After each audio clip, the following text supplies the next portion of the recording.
उसे member portal पर भी उपलब्ध करा दिया जाएगा। माननीय वित्त मंत्री जी,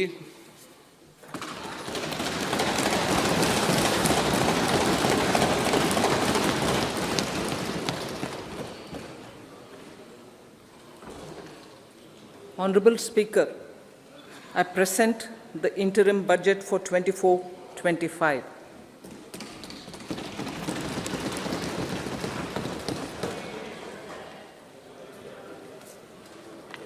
The Indian economy has witnessed profound positive transformation in the last 10 years.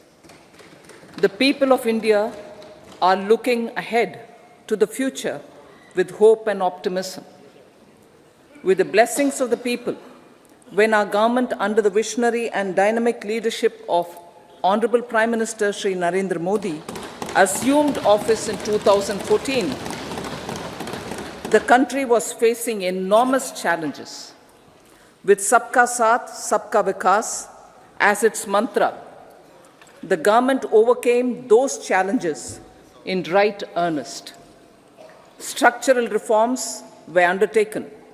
Pro-people programs were formulated and implemented promptly.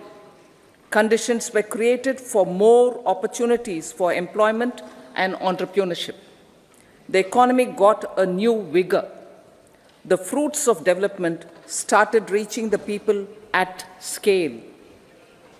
The country got a new sense of purpose and hope. Naturally, the people blessed the government with a bigger mandate.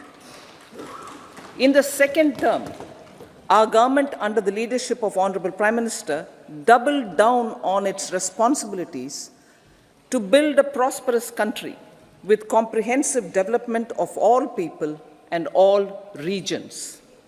Our government strengthened its mantra to Sabka Saath, Sabka Vikas, and Sabka Vishwas. Our development philosophy covered all elements of inclusivity, namely social inclusivity through coverage of all strata of the society, and geographical inclusivity through development of all regions of the country. With the whole of nation approach of Sabka Prayas, the country overcame the challenges of once-in-a-century pandemic, took long strides towards Atmanirbhar Bharat, committed to Panch Pran, and laid solid foundations for the Amrit Kal. As a result, our young country has high aspirations, pride in its present, and hope and confidence for a bright future. We expect that our government, based on its stupendous work, will be blessed again by the people with a resounding mandate. Inclusive development and growth. Our humane and inclusive approach to development is a marked and deliberate departure from the earlier approach of provisioning up to village level. Development programs were thus provisioned. In the last 10 years, however, have targeted each and every household and individual through housing for all, Har Ghar Jal, electricity for all, cooking gas for all, bank accounts and financial services for all in record time. The worries about food have been eliminated through free ration for 80 crore people. Minimum support prices for the produce of Annadata are periodically increased appropriately. These and the provision of basic necessities have enhanced real income in the rural areas.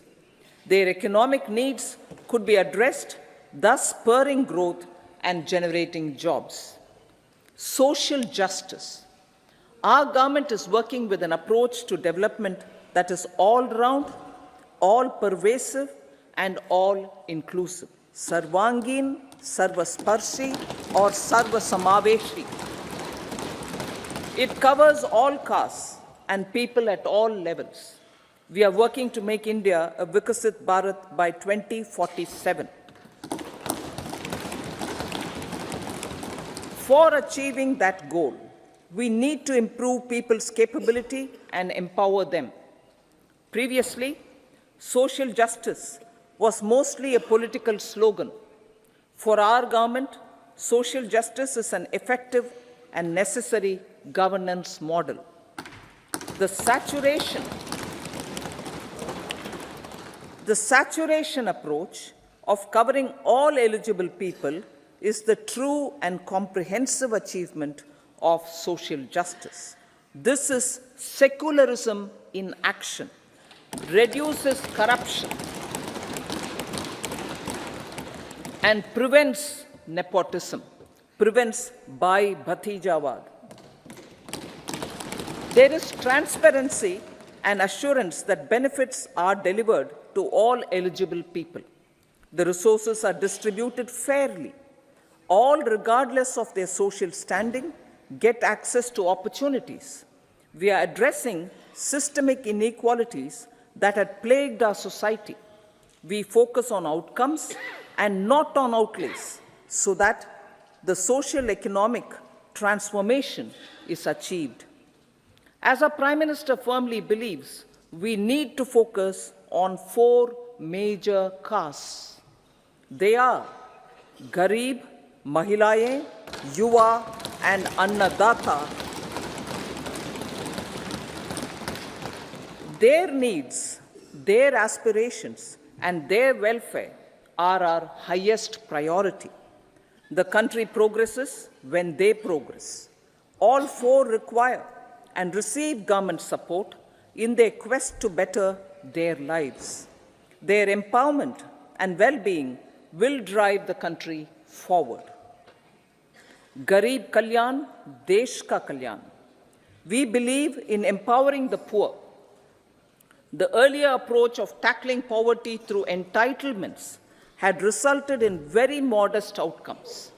When the poor became empowered partners in the development process, government's power to assist them also increases manifold. With the pursuit of Sabka Saath, in these 10 years, the government has assisted 25 crore people to get freedom from multi-dimensional poverty. Our government's efforts are now getting synergized with energy and passion of such empowered people. This is truly elevating them from poverty. Direct benefit transfer of 34 lakh crore rupees from the government using PM Jan Dhan accounts has led to savings of 2.7 lakh crores of rupees for the government. This savings has been realized through avoidance of leakages prevalent earlier. The savings have helped in providing more funds for Garib Kalyan. PM Swanidhi has provided credit assistance to 78 lakh street vendors. From that total of 78 lakh street vendors, 2.3 lakh have received credit for the 3rd time. PM Janman Yojana reaches out to the particularly vulnerable tribal groups who have remained outside the realm of development so far. PM Vishwakarma Yojana provides end-to-end support to artisans and craftspeople engaged in 18 trades. The schemes for empowerment of Divyangs and transgender persons reflect firm resolve of our government to leave no one behind. Welfare of Annadata. Farmers are our Annadata. Every year under PM Kisan Samman Yojana, direct financial assistance is provided to 11.8 crore farmers, including marginal and small farmers. Crop insurance is given to 4 crore farmers under PM Fasal Bima Yojana. These besides several other programs, are assisting Annadata in producing food for the country and for the world. Electronic National Agricultural Market has integrated 1,361 mandis and is providing services to 1.8 crore farmers with trading volume of 3 lakh crores of rupees. The sector is poised for inclusive, balanced, higher growth and productivity. These are facilitated from farmer-centric policies, income support, coverage of risks through price and insurance support, promotion of technologies and innovations through startups. Empowering the Amrit PD, the Yuva. Our prosperity depends on adequately equipping and empowering the youth. The National Education Policy 2020 is ushering the transformational reforms. PM Schools for Rising India, PM Shri, are delivering quality teaching and nurturing holistic and well-rounded individuals. The Skill India mission has trained 1.4 crore youth, upskilled and reskilled 54 lakh youth, and established 3,000 new ITIs. A large number of institutions of higher learning, namely 7 IITs, 16 triple ITs, 7 IIMs, 15 AIMS, and 390 universities have been set up.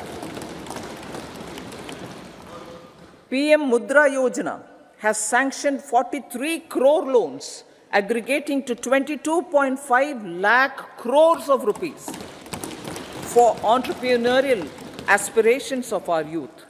Besides that, Fund of Funds, Startup India, and Startup Credit Guarantee schemes are assisting our youth.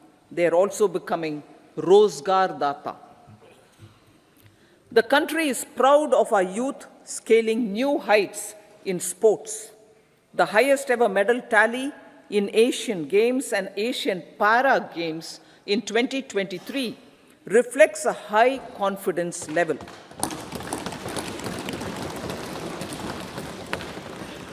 Chess prodigy and our #1 ranked player Pragnananda put up a stiff fight against the reigning world champion Magnus Carlsen in 2023. Today, India has over 80 chess grandmasters compared to little over 20 in 2010. Momentum for Nari Shakti. The empowerment of women through entrepreneurship, ease of living, and dignity for them has gained momentum in these 10 years. 30 crore Mudra Yojana loans have been given to women entrepreneurs. Female enrollment in higher education has gone up by 28% in 10 years. In STEM courses, girls and women constitute 43% of enrollment, one of the highest in the world. All these measures are getting reflected in the increasing participation of women in workforce. Making triple talaq illegal, reservation of 1/3 seats for women in the Lok Sabha and state assemblies, and giving over 70% houses under PM Awas Yojana in rural areas to women, and giving over 70% houses under PM Awas Yojana in rural areas to women as sole or joint owners have enhanced their dignity. Exemplary track record of governance, development, and performance.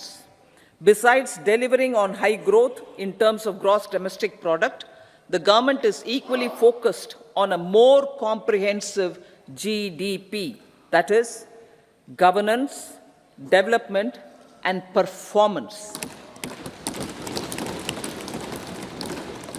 Our government has provided transparent, accountable, people-centric, and prompt, trust-based administration with citizen-first and minimum government, maximum governance approach.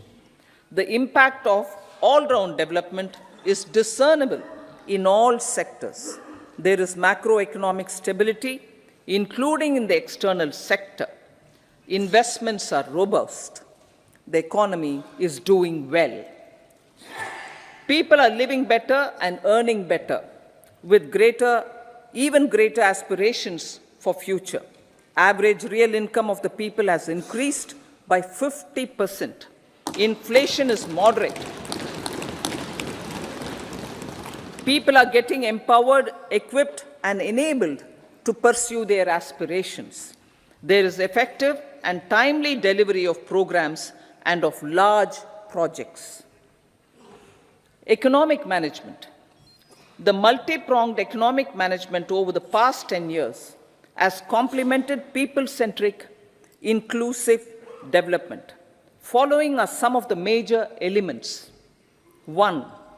All forms of infrastructure, physical, digital, or social, are being built in record time.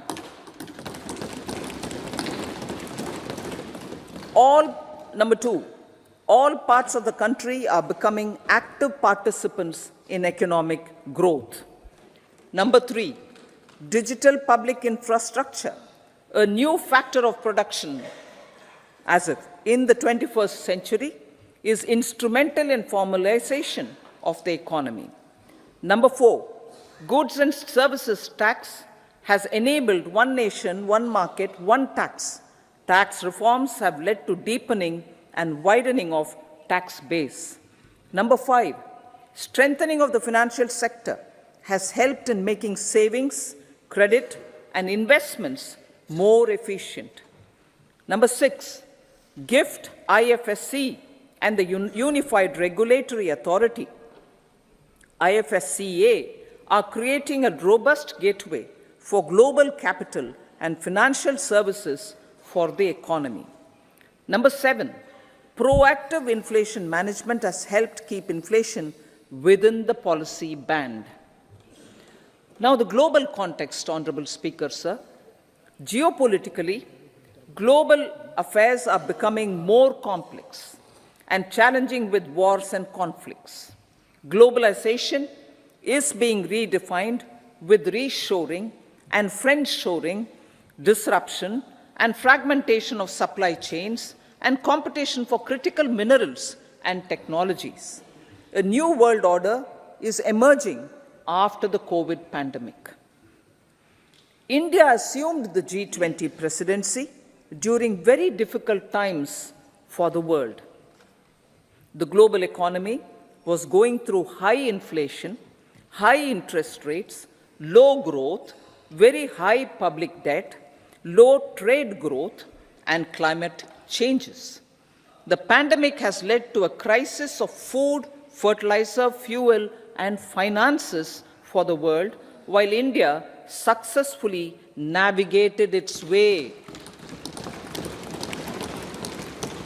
The country showed the way forward and built consensus on solutions for those global problems.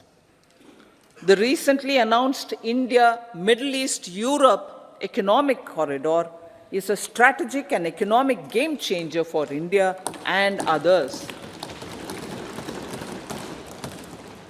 In the words of Honorable Prime Minister, the corridor, and I quote, will become the basis of world trade for hundreds of years to come, and history will remember that this corridor was initiated on Indian soil, unquote.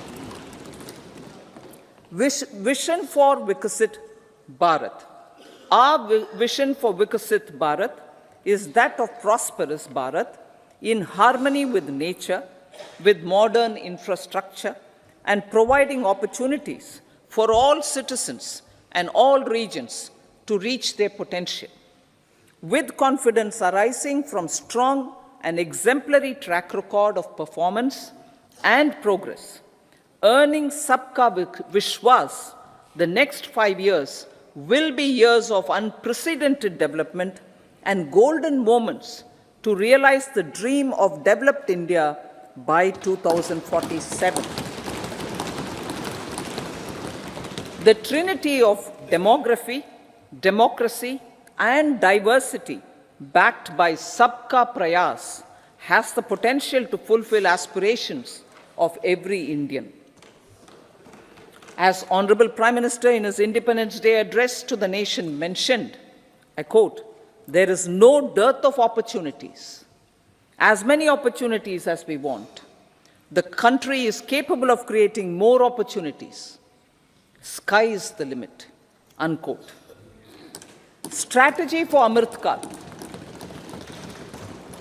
Our government will adopt economic policies that foster and sustain growth, facilitate inclusive and sustainable development, improve productivity, create opportunities for all, help them enhance their capabilities, and contribute to generation of resources to power investments and fulfill aspirations. Guided by the principle, reform, perform, and transform, the government will take up next generation reforms and build consensus with the states and stakeholders for effective implementation. It is an important policy priority for our government to ensure timely and adequate finances, relevant technologies, and appropriate training for the micro, small, and medium enterprises, MSMEs, to grow and also compete globally. Orienting the regulatory environment to facilitate their growth will be an important element of this policy mix. Aligning with the Panchamrit goals, our government will facilitate sustaining high and more resource-efficient economic growth. This will work towards energy security in terms of availability, accessibility, and affordability. For meeting the investment needs, our government will prepare the financial sector in terms of size, capacity, skills, and regulatory framework. Aspirational Districts Program. Our government stands ready to assist the states in faster development of aspirational districts and blocks, including generation of ample economic opportunities. Development of the East. Our government will pay utmost attention to make the eastern region and its people a powerful driver of India's growth.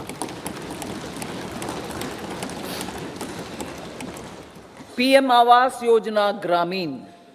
Despite the challenges due to COVID, implementation of PM Awas Yojana Gramin continued, and we are close to achieving the target of 3 crore houses. 2 crore more houses will be taken up in the next 5 years to meet the requirement arising from increase in the number of families. Rooftop solarization and Muft Bijli. Through rooftop solarization, 1 crore households will be enabled to obtain up to 300 units free electricity every month. This scheme follows the resolve of Honorable Prime Minister on the historic day of consecration of Sri Ram Mandir in Ayodhya. Following benefits are expected. Savings up to 15 to 18,000 rupees annually for households from free solar electricity and selling the surplus to the distribution companies. Charging of electric vehicles. Entrepreneurship opportunities for a large number of vendors for supply and installation.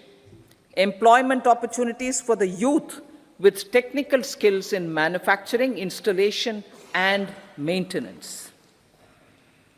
Housing for middle class.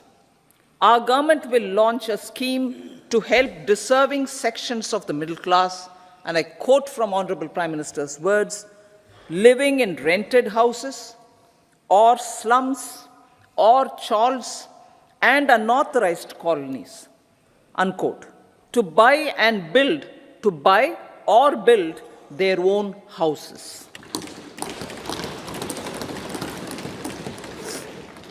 Medical colleges. Several youth are ambitious to get qualified as doctors. They aim to serve our people through improved healthcare services. Our government plans to set up more medical colleges by utilizing the existing hospital infrastructure under various departments. A committee for this purpose will be set up to examine the issues and make relevant recommendations. Cervical cancer vaccination. Our government will encourage vaccination for girls in the age group of 9 to 14 years for prevention of cervical cancer. Maternal and child health care. Various schemes for maternal and child care will be brought under one comprehensive program for synergy in implementation. Upgradation of Anganwadi centers under Saksham Anganwadi and Poshan 2.0 will be expedited for improved nutrition delivery, early childhood care and development. The newly designed U-Win platform for managing immunization and intensified efforts of Mission Indradhanush will be rolled out expeditiously throughout the country. Ayushman Bharat. Healthcare cover under Ayushman Bharat scheme will be extended to all ASHA workers, to all Anganwadi workers and helpers. Agriculture and food processing. The efforts of value addition in agriculture sector and boosting farmers' incomes will be stepped up. Pradhan Mantri Kisan Sampada Yojana has benefited 38 lakh farmers and generated 10 lakh employment. Pradhan Mantri Formalization of Micro Food Processing Enterprises Yojana has assisted 2.4 lakh SHGs and 60,000 individuals with credit linkages. Other schemes are complementing the efforts for reducing post-harvest losses and improving productivity and incomes.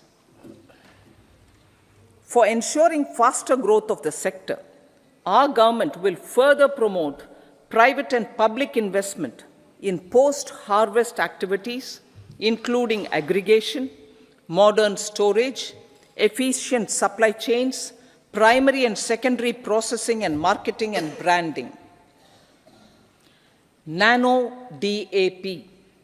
After the successful adoption of nano urea, application of nano DAP on various crops will be expanded in all agroclimatic zones. Atmanirbhar Oil Seeds Abhiyan. Building on the initiative announced in 2022, a strategy will be formulated to achieve Atmanirbharta for oil seeds such as mustard, groundnut, sesame, soya bean, and sunflower. This will cover research for high-yielding varieties, widespread adoption of modern farming techniques, market linkages, procurement, value addition, and crop insurance. Dairy development. A comprehensive program for supporting dairy farmers will be formulated. Efforts are already on to control foot and mouth disease. India is the world's largest milk producer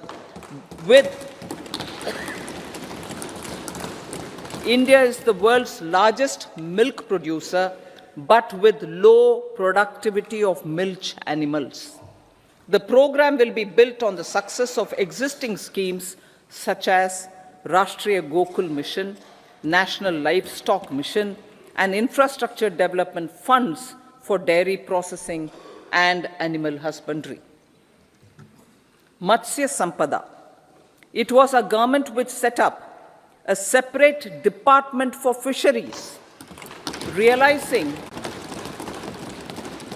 this will help in generating employment also. Promoting investments. The FDI inflow during 2014 to 23 was $596 billion US, marking a golden era. That is twice the inflow during 2005 to 14. For encouraging sustained foreign investment, we are negotiating bilateral investment treaties with our foreign partners in the spirit of First Develop India. FDI is First Develop India. Reforms in the states for Vikasit Bharat. Many growth and development enabling reforms are needed in the states for realizing the vision of Vikasit Bharat. A provision of 75,000 crore rupees as 50-year interest-free loan is proposed this year to support those milestone-linked reforms by the state governments. Societal changes. The government will form a high-powered committee for an extensive consideration of the challenges arising from fast population growth and demographic changes. The committee will be mandated to make recommendations for addressing these challenges comprehensively in relation to the goal of Vikasit Bharat. Amrit Kal as Kartavya Kal. Our government stands committed to strengthening and expanding the economy with high growth and to create conditions for people to realize their aspirations. Honorable Prime Minister, in his Independence Day address to the nation in the 75th year of our Republic, said, and I quote, "We commit ourselves to national development with new inspirations, new consciousness, new resolutions as the country opens up immense possibilities and opportunities. It is our Kartavya Kal." Unquote. Every challenge of the pre-2014 era was overcome through our economic management and our governance.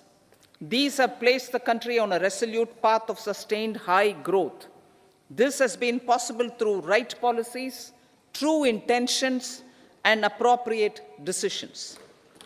In the full budget in July, Honorable Speaker, our government will present a detailed roadmap for our pursuit of Vikasit Bharat.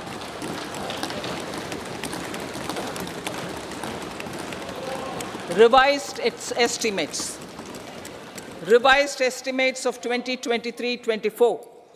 The revised estimate of the total receipts other than borrowings is 27.56 lakh crores of rupees, of which the tax receipts are 23.24 lakh crore rupees.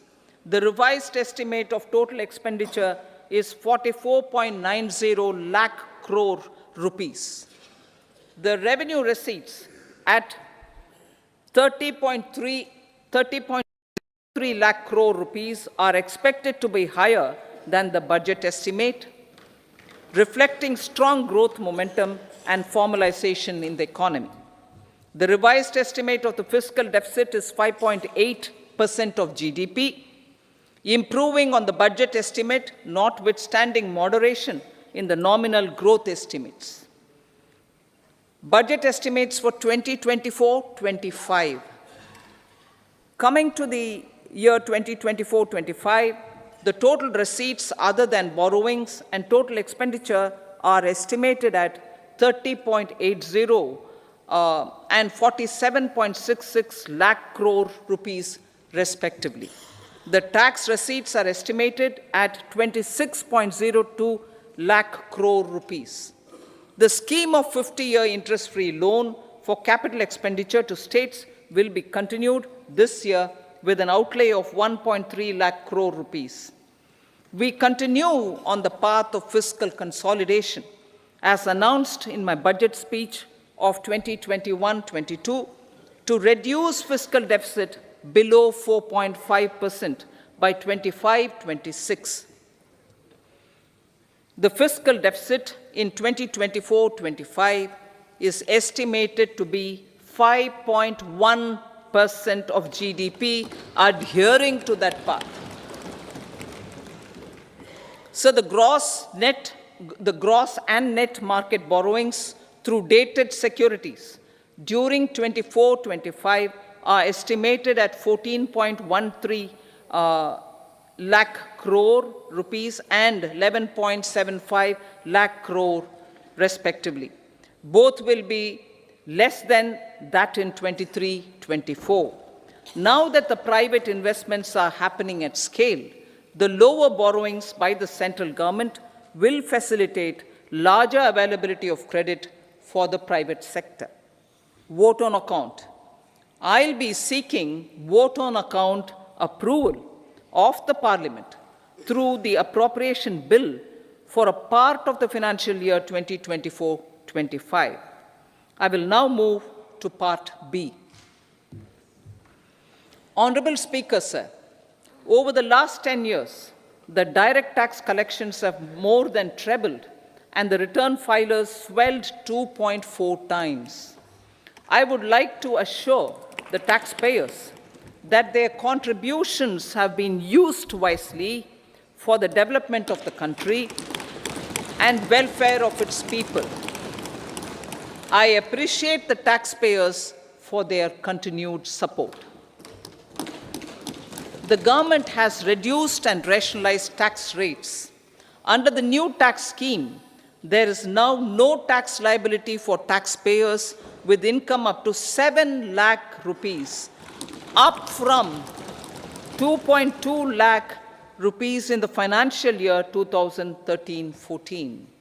The threshold for presumptive taxation for retail businesses was increased from 2 crores to 3 crores.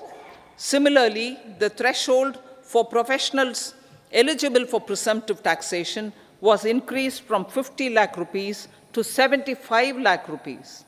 Also, corporate tax rate was decreased from 30% to 22% for existing domestic companies and to 15% for certain new manufacturing companies.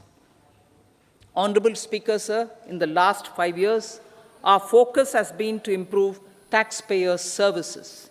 The age-old jurisdiction-based assessment system was transformed with the introduction of faceless assessment and appeal, thereby imparting greater efficiency, transparency, and accountability.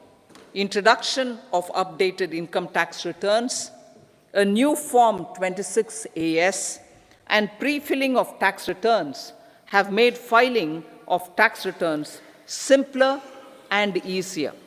Average processing time of returns has been reduced from 93 days in the year 2013-14 to a mere 10 days this year, thereby making refunds faster. Indirect taxation. By unifying the highly fragmented indirect tax regime in India, the GST has reduced the compliance burden on trade and industry. The industry has acknowledged the benefits of GST. According to a recent survey conducted by a leading consulting firm, 94% of industry leaders view the transition to GST as largely positive. According to 80% of the respondents, it has led to supply chain optimization, as elimination of tax arbitrage and octroi has resulted in disbanding of checkposts at the state and city boundaries. At the same time, tax base of GST more than doubled, and the average monthly gross GST collection has almost doubled to 1.66 lakh crores this year. States too have benefited. States' SGST revenue, including compensation released to states in the post-GST period of 2017-18, to 2022-23 has achieved a buoyancy of 1.22. In contrast, the tax buoyancy of state revenues from subsumed taxes in the pre-GST four-year period of 2012-13 to 2015-16 was a mere 0.72. The biggest beneficiaries are consumers, as reduction in logistic cost and taxes have brought down prices of most goods and services. We have taken a number of steps in customs to facilitate international trade. As a result, the import release time declined by 47% to 71 hours at inland container depots, by 28% to 44 hours at air cargo complexes, and by 27% to 85 hours at seaports over the last 4 years since 2019, when the national time release studies were first started. Tax proposals. As for tax proposals, in keeping with the convention, I do not propose to make any changes relating to taxation and propose to retain the same tax rates for direct and indirect taxes, including import duties. However, certain tax benefits to startups and investments made by sovereign wealth or pension funds, as also tax exemption on certain income of some IFSC units, are expiring on 31/3/2024. To provide continuity in taxation, I propose to extend the date to 31/3/2025. Moreover, in line with our government's vision to improve ease of living and ease of doing business, I wish to make an announcement to improve taxpayer services. There are a large number of petty, non-verified, non-reconciled, or disputed direct tax demands, many of them dating as far back as 1962, which continue to remain on the books, causing anxiety to honest taxpayers and hindering refunds of subsequent years. Honorable Speaker, sir, I propose to withdraw such outstanding direct tax demands up to 25,000 rupees pertaining to the period up to financial year 2009-10 and up to 10,000 rupees for financial years 2010-11 to 2014-15. This is expected to benefit about 1 crore taxpayers. 1 crore taxpayers would benefit out of this. Economy then and now. In 2014, when our government assumed the reins, the responsibility to mend the economy step by step and to put the governance systems in order was enormous. The need of the hour was to give hope to the people, to attract investments, and to build support for the much-needed reforms. The government did that successfully, following a strong belief of nation first. The crisis of those years has been overcome, and the economy has been put firmly on a high, sustainable growth path with all-round development.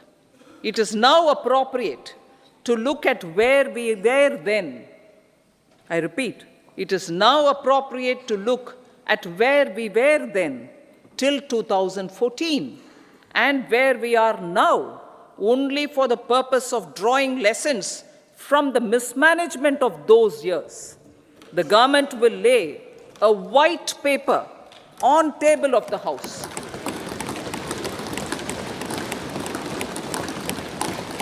The exemplary track record of governance, development, and performance, effective delivery, and Jan Kalyan has given the government trust, confidence, and blessings of the people to realize whatever it takes. the goal of Vikasit Bharat with good intentions, true dedication, and hard work in the coming years and decades. With this, Honorable Speaker, I commend the interim budget to this august House. Jai Hind.